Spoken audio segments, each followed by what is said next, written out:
Assalamu alaikum, dear students. How are you? Hope you all are well. I'm also well. I'm Mohammad Sharafuddin, Assistant Professor, Department of Business Administration, Mohammadpur Kendriya College, Dhaka. Today, I'm going to taking a class about BBA first year, first semester. The course name is Basic Accounting. Today's topic is Special Journal. Today, I will discuss about special journal. প্রিয় ছাত্রছাত্রীরা, যে special journal এই চ্যাপ্টারটি হলো এমন একটি chapter বা এমন একটি কনসেপ্ট যেখানে বিশেষ ধরনের জাবেদাগুলো বা বিশেষ ধরনের লেনদেনগুলোকে অন্তর্ভুক্ত করা হবে। বিশেষ ধরনের লেনদেনগুলো বলতে আমরা বুঝে থাকি যে সমস্ত বাকিতে ক্রয় সংক্রান্ত লেনদেনগুলোকে অন্তর্ভুক্ত করব পারচেজ জার্নালে, সমস্ত বাকিতে বিক্রয় সংক্রান্ত লেনদেনগুলোকে অন্তর্ভুক্ত করব সেলস জার্নালে, সমস্ত নগদ প্রাপ্তিগুলোকে আমরা অন্তর্ভুক্ত করব ক্যাশ রিসিপ্ট জার্নালে, আর যাবতীয় নগদ টাকা পরিশোধগুলোকে আমরা লিখব ক্যাশ পেমেন্ট জার্নালে।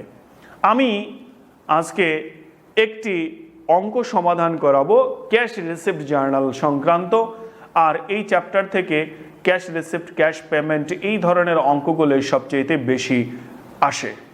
তাই আমি ক্যাশ রিসিপ্ট জার্নালের একটি অঙ্ক তোমাদের সামনে উপস্থাপন করছি।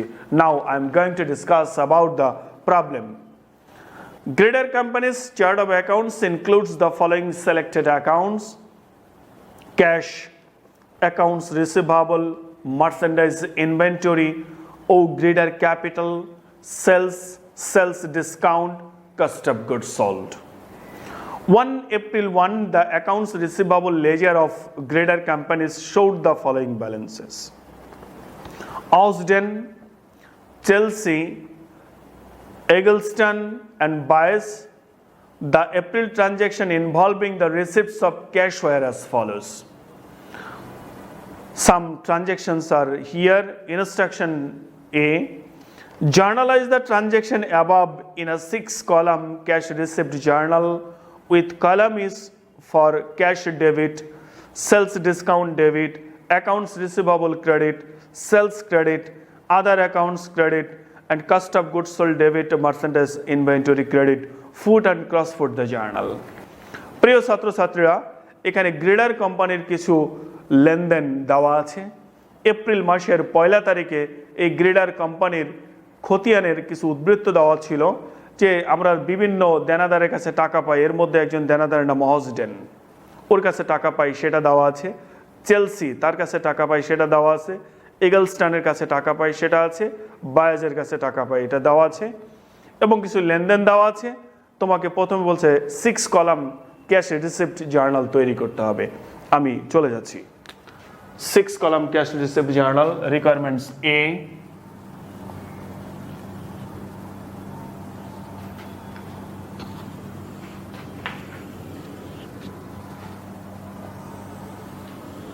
first of date, accounts credited, reference,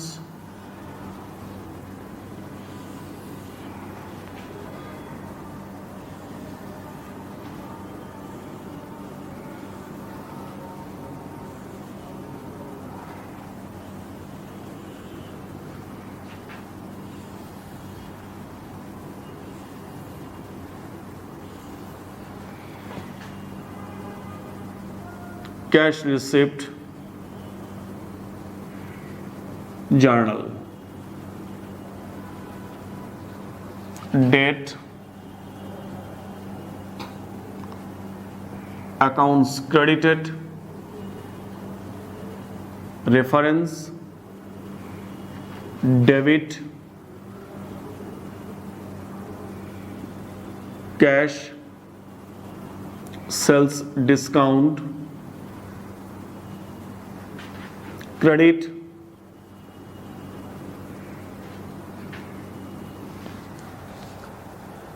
accounts receivable, sales, other accounts, Merchandise inventory debit, cost of goods sold credit. Merchandise inventory MI debit, cost of COGS credit. আমরা ছকটি রেডি করে নিলাম। এখন আমরা লেনদেনগুলোটি দেখব। April 1,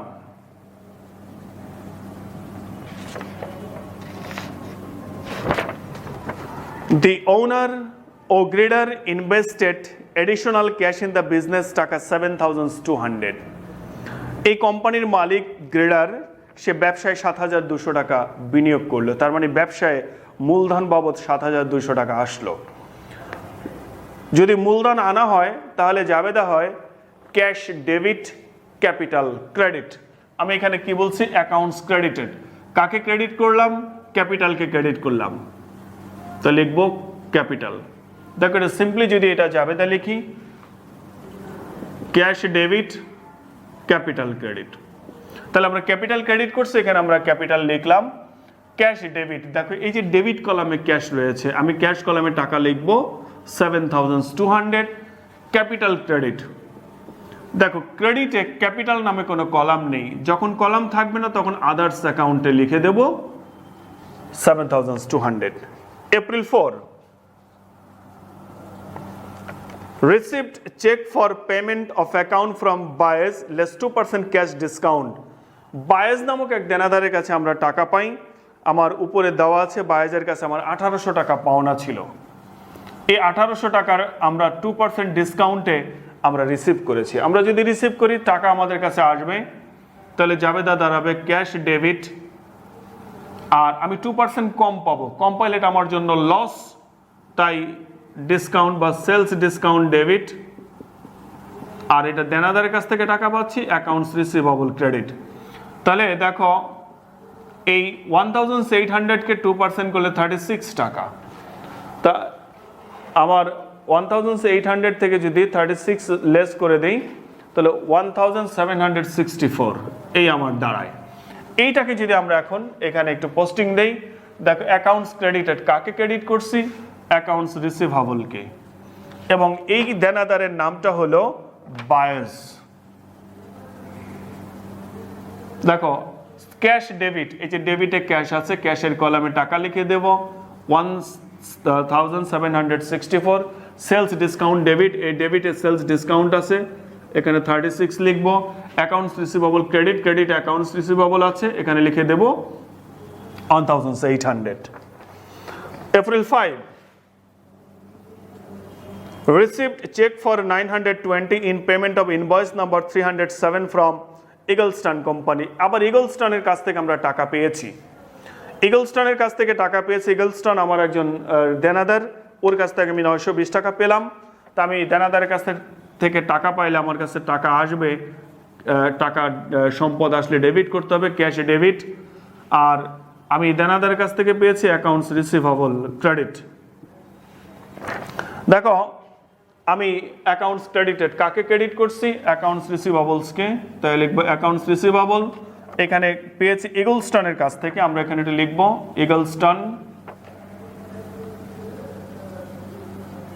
ইগলস্টন company. দেখো ক্যাশ ডেবিট 920 টাকা পেয়েছি, তাই ডেবিটে ক্যাশ ডেবিট, ডেবিটে ক্যাশ কলাম আছে 920, ক্রেডিটে অ্যাকাউন্টস রিসিভেবল কলাম আছে, ওখানে লিখে দেবো 920। এপ্রিল 8, এপ্রিল 8 বলা হলো made cash sales of merchandise totalling 7,245। আমরা নগদে মাল বিক্রি করেছি। আমরা নগদ টাকায় যদি মাল বিক্রি করি, দেখো মাল বিক্রয় করলে এটার জাবেদা দাঁড়াবে হলো যে আমি বিক্রি করেছি, নগদ টাকা আসবে ক্যাশ ডেবিট, বিক্রি করেছি, বিক্রয় করলে আয় হয়, তাই লিখবো সেলস ক্রেডিট। দেখো অ্যাকাউন্টস ক্রেডিটেড, কাকে ক্রেডিট করেছি? সেলসকে, আমরা লিখবো সেলস। ক্যাশ ডেবিট, এই ডেবিটে ক্যাশ কলাম রয়েছে, টাকা হলো 7,245, এবং দেখো সেলস ক্রেডিট, ক্রেডিটেও সেলস কলাম রয়েছে, এখানে লিখবো 7,245। The cost of the merchandise sold was 4,347। এই যে আমি পণ্য বিক্রি করেছি তার কস্ট দেওয়া আছে। তো যখন পণ্য বিক্রয়ের বা বিক্রিত মালের ব্যয় দেওয়া থাকবে তখন পারপিচুয়াল মেথডে ব্যয়ের জাবেদাটা হলো হবে হলো, সরি এখানে আমার একটু ভুল হয়েছে, এটা লেখা এখানে হলো cost of goods sold debit merchandise inventory credit. দেখো আমার বিক্রিত পণ্যের ব্যয়ের জাবেদাটা হলো cost of goods sold debit আর মার্চেন্ডাইজ ইনভেন্টরি ক্রেডিট। তাহলে এই cost of goods sold debit আর মার্চেন্ডাইজ ইনভেন্টরি ক্রেডিট এই নামে আমার কলাম রয়েছে। এখানে জাস্ট কস্টের টাকাটা আমরা লিখে দেব 4,347। এরপরে April 10, received check for 600 in payment of invoice number 309 from Osden. আবার অসডেনের কাছ থেকে আমরা টাকা পেলাম, একজন দেনাদারের কাছ থেকে টাকা পেয়েছি। জার্নাল দাঁড়াবে cash debit accounts receivable credit. তাহলে দেখো কাকে ক্রেডিট করেছি, অ্যাকাউন্টস রিসিভেবলকে, এটা লিখবো অসডেন। ক্যাশ ডেবিট, ডেবিট দিকে ক্যাশ কলাম রয়েছে, এখানে লিখবো 600 আর অ্যাকাউন্টস রিসিভেবল কলামে লিখবো 600। 11 বলা হলো received cash refund from a supplier for damaged merchandise 740। আমরা একজন সাপ্লায়ারের কাছ থেকে 740 টাকা নগদ রিফান্ড পেয়েছি, ফেরত পেয়েছি। যে আমরা পণ্য ক্রয় করেছিলাম সে ক্রয়কৃত মাল আমাদের কাছে ফেরত আসছে, এই ফেরত আমরা দিয়েছি ক্রয়কৃত মালামাল, যে নষ্ট ছিল যেন মাল ফেরত দিয়েছি। তাহলে ক্রয় করা মাল যখন ফেরত দিয়ে দেব তখন আমরা আমাদের টাকা রিসিভ করব। তো আমরা যখন মাল ফেরত দিয়ে টাকা রিসিভ করব আমাদের কাছে নগদ টাকা আসবে, তা লিখবো ক্যাশ ডেবিট আর ক্রয় ফেরত ক্রেডিট। তো এখানে যেহেতু এটা পারপিচুয়াল ইনভেন্টরি সিস্টেম, পারপিচুয়াল মেথডে আমাদের ক্রয় সংক্রান্ত সমস্ত আইটেমগুলোকে মার্চেন্ডাইজ ইনভেন্টরি নামে লিখতে হয়, মার্চেন্ডাইজ ইনভেন্টরি ক্রেডিট। দেখো cash debit merchandise inventory credit, আমরা এই অ্যাকাউন্টস ক্রেডিটের এখানে লিখবো মার্চেন্ডাইজ ইনভেন্টরি। দেখো ক্যাশ ডেবিট আমরা টাকা পেয়েছি 740 এবং মার্চেন্ডাইজ ইনভেন্টরি ক্রেডিট, দেখো ক্রেডিট কলামে এরকম নামে কোনো কলাম নেই, তাই আমরা আদার্সে লিখে দেব 740। 23 received check for 1,500 from in payment of invoice number 310 from Eagleston Company। আবার ইগলস্টনের কাছ থেকে আমরা টাকা পেয়েছি, টাকা পাইলে আমার কাছে টাকা আসবে ক্যাশ ডেবিট আর দেনাদারের কাছ থেকে পেয়েছি অ্যাকাউন্টস রিসিভেবল ক্রেডিট।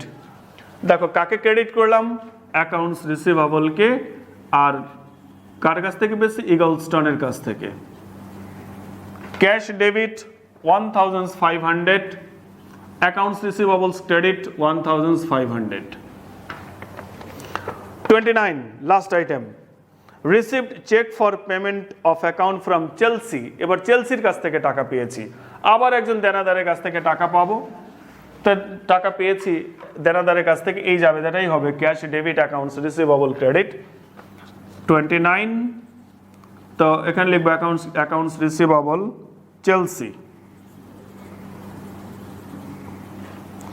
টাকার পরিমাণ এখানে দেওয়া নেই, দেখো উপরে আমার বলা ছিল চেলসির কাছ থেকে আমার 1200 টাকা পাওনা ছিল, তাই লিখবো 1,200 accounts receivables credit 1,200।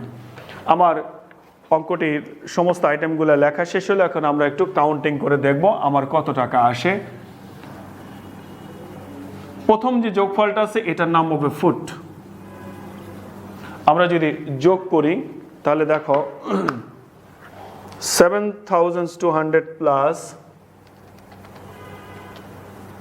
920 plus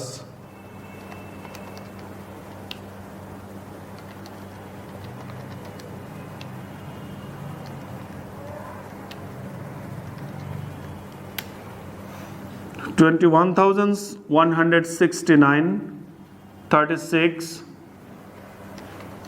1,800 920 plus 600 plus 6020 7245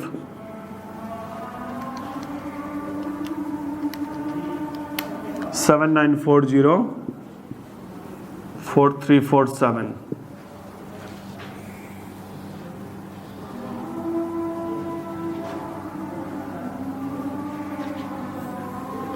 এই ডেবিট ক্রেডিট কলামগুলোকে আবার আলাদা করে যোগ করে দিতে হবে। এই এখানে দুটি ডেবিট আছে 21,169 প্লাস 36 যোগ করলে 21,205। এবারে ক্রেডিট কলামটা একটু যোগ করে দেখি 6020 প্লাস 7245 প্লাস 7940 21,205। দেখো দুই সাইড মিলে গেল, এটার নাম হবে ক্রসফুট।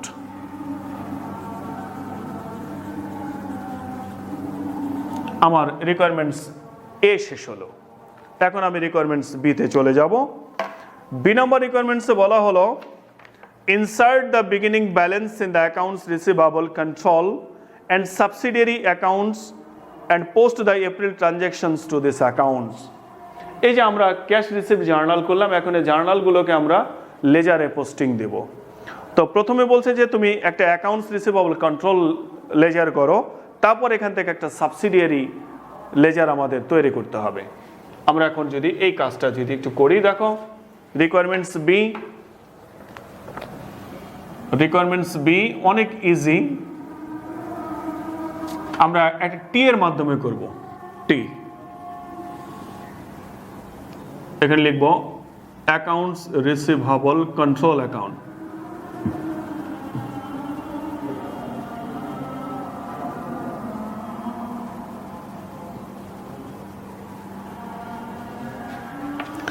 দেখো আমার অঙ্কের শুরুতে অসডেনের কাছে আমার পাওনা ছিল 1550 প্লাস চেলসির কাছে পাওনা ছিল 1200 প্লাস ইগলস্টনের ছিল 2900, বায়েজের কাছে ছিল 1800, যোগ দিলে 7450। এটা ডেবিট দিকে লিখব এপ্রিলের 1, আগে থেকে আমার আছে এটা ব্যালেন্স 7450। এখন দেখো এই যে অ্যাকাউন্টস রিসিভেবল নামে একটি কলাম আছে, এই কলামটা যদি ফলো করি, প্রথমে 1800 এটা ঘটেছে এপ্রিলের 4-এ। এই 1800 ক্রেডিট আছে, তাই ক্রেডিটে লিখব 1800 এপ্রিল 4। এরপরে আবার আছে 920, এটা হলো এপ্রিল 5, 920 এপ্রিল 5। তারপর আছে দেখো 600, এটা এপ্রিল 10। তারপরে আছে 1500, এটা এপ্রিল 23। তারপরে আছে 1200, এটা এপ্রিল 29।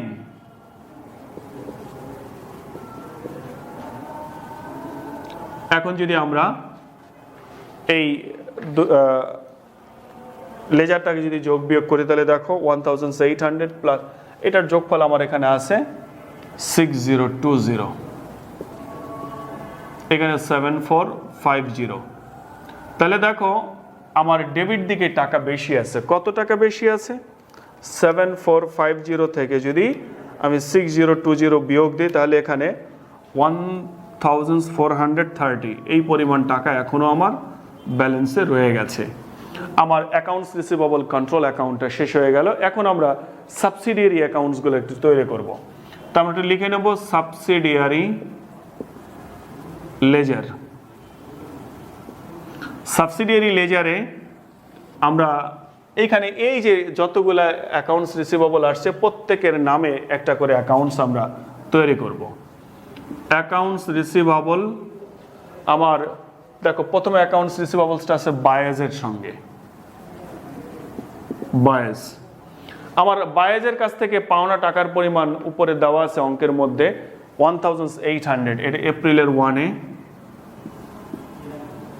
1800 লিখব। আর বায়েজে এখানে আছে দেখো ক্রেডিট করেছি 1800, এটা এপ্রিলের 4। তো দেখো দুই সেট মিলে গেছে, মানে কোনো ব্যালেন্স নেই। তো যেহেতু ব্যালেন্স নেই আর এটা নিয়ে কোনো হিসাব নিকাশ আমরা করব না। এরপরে পরেরটা করব অ্যাকাউন্টস রিসিভেবল, পরেরটা আছে কি এগলস্টন।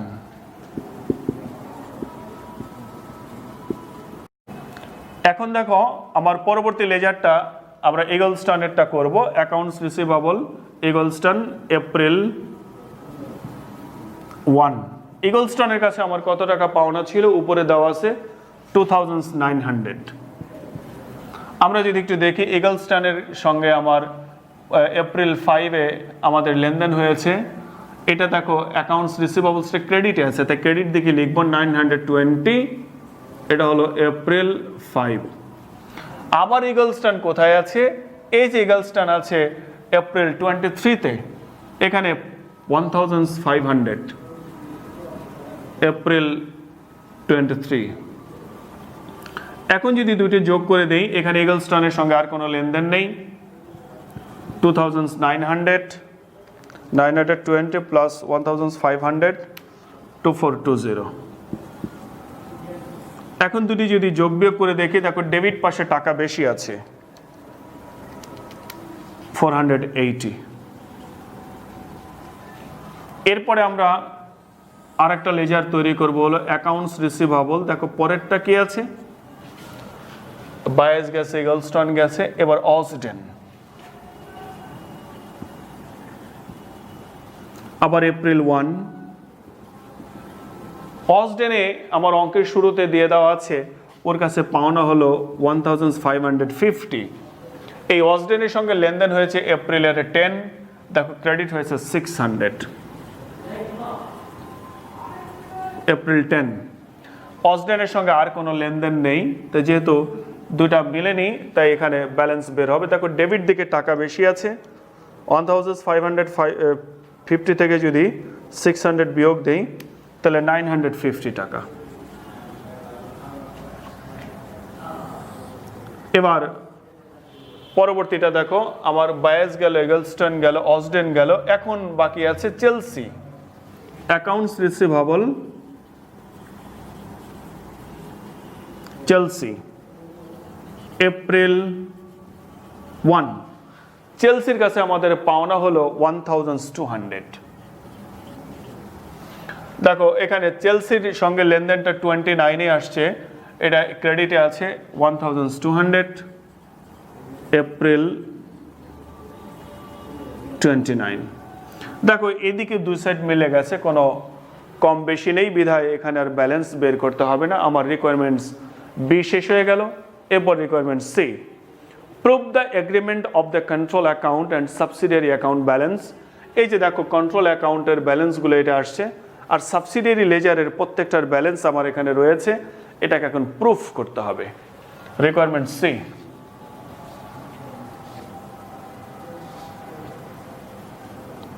রিকোয়ারমেন্ট সি, আমরা যদি প্রুফটা একটু দেখি,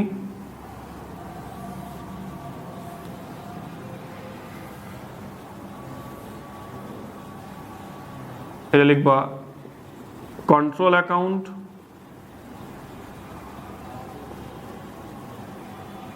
টাকা, এটা হলো সাবসিডিয়ারি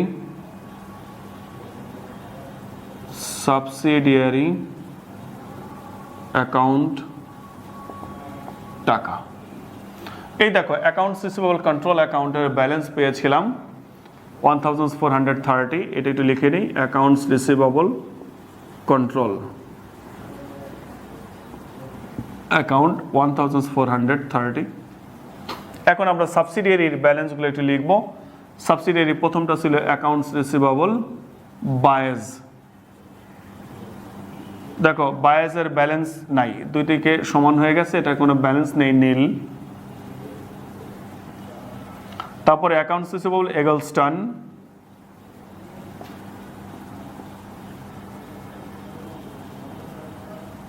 এগলস্টনের ব্যালেন্স হলো 480।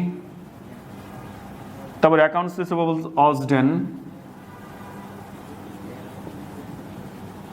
অসডেনের ব্যালেন্স হলো 950। শেষে হলো চেলসি,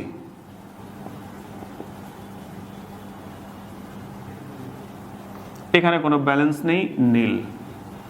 এখন যদি দুই দিক যোগ করে দেই 1430, দেখো 480 প্লাস 950 1430, দুই সাইড মিলে গেল। আমার কন্ট্রোল অ্যাকাউন্টের ব্যালেন্স এবং সাবসিডিয়ারি অ্যাকাউন্টের ব্যালেন্স দুটি মিলে গেল।